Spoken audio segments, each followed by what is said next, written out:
Devenez Jésus. Mes enfants, que le salut que j'ai apporté dans le monde se réalise en vous et soit le motif de votre joie. Je suis Jésus Sauveur, je suis ici avec vous.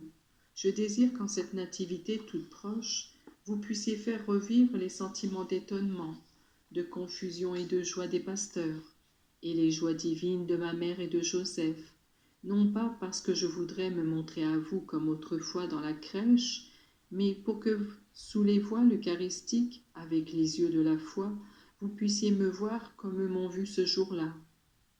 Oui, c'est votre foi qui doit triompher.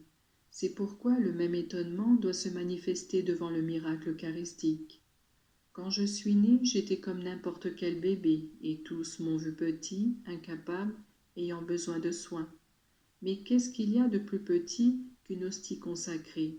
Même une seule miette de pain peut être transformée en le Tout-Puissant. Une hostie, même grande, ne sera jamais comme un bébé, et un tabernacle, même grand, ne sera jamais comme la grotte de Bethléem. Et pourtant, dans ce tabernacle, où se conserve une hostie consacrée, vit de manière sensible et vraie le Fils de Dieu fait homme.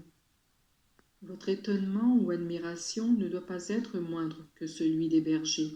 Il doit arracher de votre cœur des actes de foi, d'amour et de remerciement, capables de rivaliser avec les sentiments de mes saints parents. Mes enfants, les bergers, face au mystère d'amour qui se dévoilait devant leurs yeux, furent saisis par une crainte sacrée. En ce bébé, en effet, ils ont reconnu le Messie. Ils se sentirent indignes d'une aussi grande faveur, celle de pouvoir admirer, cajoler et adorer le Fils de Dieu, Rédempteur du monde. Il a fallu la bonté de ma maman pour leur donner le courage d'entrer dans cette cabane et de présenter leur offrande. Ainsi doit être votre communion de la Nativité. Votre foi, votre étonnement doivent vous rendre toujours plus conscient de votre indignité et doivent vous stimuler à recourir à Marie pour qu'elle vous prépare à notre rencontre. Cela m'est tellement agréable que vous portiez dans vos maisons mon image de bébé et que partout on revive ma naissance au moyen de la crèche. Rappelez-vous précisément là où on m'honore ainsi, j'apporterai humilité et paix. Mais n'oubliez pas que la vraie crèche, c'est le tabernacle.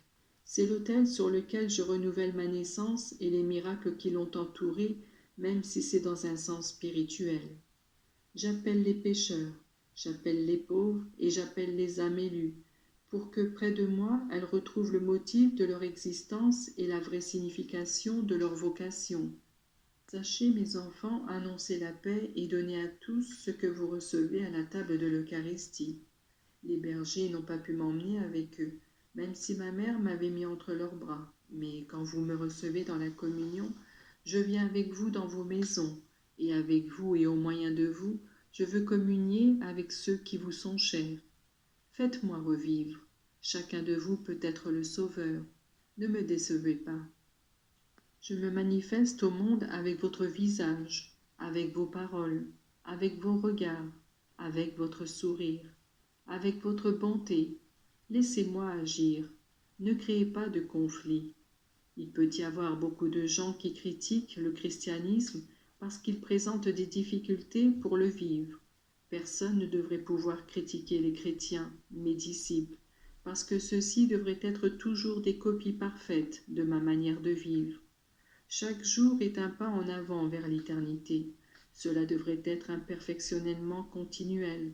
D'une communion à l'autre, chacun devrait pouvoir dire « Je suis devenu un peu plus Jésus » et tout le monde devrait s'en rendre compte, mais en premier ceux qui vivent avec vous. Si cette amélioration, cette progression ne se produit pas, si cette ressemblance ne se concrétise pas, cela veut dire que la nourriture n'apporte pas de bienfait, elle n'est pas assimilée. Je veux parler de la nourriture divine, l'Eucharistie. Que dites-vous, maman, quand un enfant ne grandit pas? Vous avez recours au médecin parce que cela est l'indice d'un dysfonctionnement et l'enfant peut devenir rachitique ou être anormal. Il en va de même dans la vie spirituelle. Si on ne grandit pas, c'est mauvais signe, parce que l'homme est perfectible. Sa stature spirituelle et morale ne peut pas être stationnaire. Mes enfants, À la cabane de Bethléem, la misère la plus sordide n'a pas pu me causer de douleur, parce que je reposais et j'étais veillée par des cœurs brûlants d'amour et par des âmes simples qui transformaient en actes d'adoration chaque instant et chaque service. Les tabernacles dépouillés et abandonnés me font souffrir, parce que ces adorations qui me sont refusées sont un manque de foi et d'amour. J'attends de vous de ferventes communions réparatrices. Je désire recevoir de vous vos dons de prière bien faites, d'œuvres de charité et d'apostolat.